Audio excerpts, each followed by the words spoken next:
Talvez você fique obcecado por algum tipo de comida e vai comer a mesma coisa de forma obsessiva por dias, às vezes até por semanas.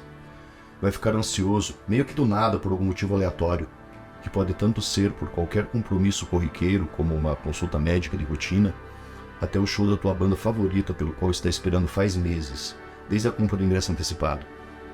Vai esquecer coisas, desde trocar o lixo do banheiro mesmo quando ele está transbordando, até a entrevista de emprego que foi ignorada totalmente, para se tornar uma crise de culpa quando você lembra horas, às vezes dias depois.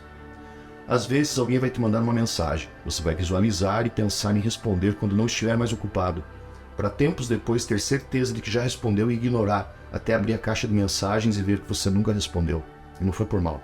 Não raro, serão dias, até semanas depois. Vai se culpar então por ser um péssimo amigo ou por ter perdido um convite, uma oportunidade que nunca aconteceu.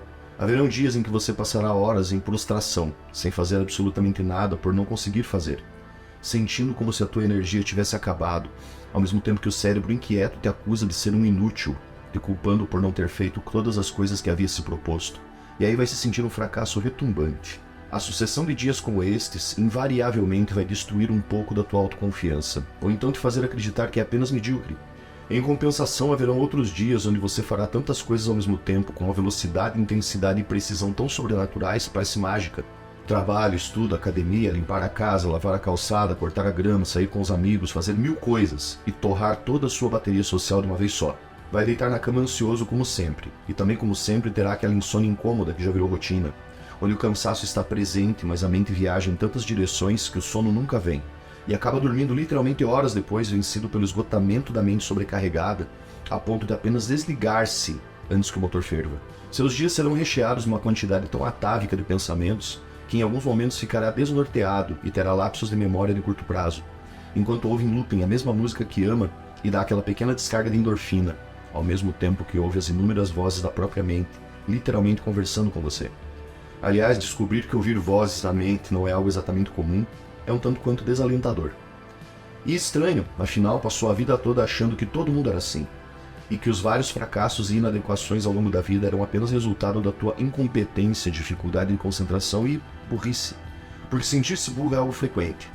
As aulas de matemática incompreensíveis, as dificuldades constantes para conseguir entender coisas rudimentares, a inadequação para realizar algumas atividades coletivas, o cansaço mental causado pelo contato social. Porém, tudo isso, paradoxalmente, entrando em conflito com a bizarra capacidade de aprender um novo idioma em meses, ler livros enormes em dias, aprender uma linguagem de programação de forma autodidata só porque foi interessado, destrinchar um ou mais temas de forma intensa e devotada e torná-los o seu foco de interesse por meses, às vezes por anos. Hiperfoco. Ao mesmo tempo que nunca conseguiu aprender a fazer contas e dividir usando chave, ou ainda tem dificuldade para usar chinelos de dedo sem tropeçar. É olhar para a conta bancária sempre inconstante, os empregos sempre inconstantes, as profissões sempre com altos e baixos, os relacionamentos indo e vindo, cada um de um jeito, as pessoas chegando e partindo, e sempre se culpando por não ser como deveria de acordo com a normalidade. A tal normalidade é ser o patinho feio que nunca vira cisne.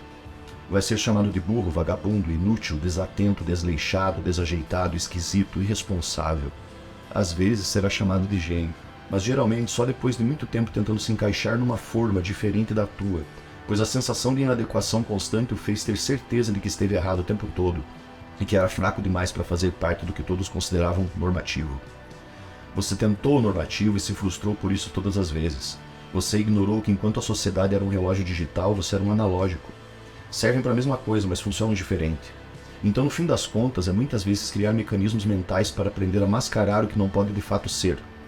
É mentir para si mesmo até que se torne verdade, ou uma meia-verdade, até chegarmos ao ano atual, onde pessoas como você estão na moda, até chegarmos ao ponto em que há até quem pense que ser assim é como ter algum superpoder. Menos mal. As novas gerações ao menos terão diagnóstico e poderão aprender sobre o que são antes de se amargar com a vida, ou sucumbir à necessidade de se conformar com o fracasso que pensam ser. Eu tive sorte.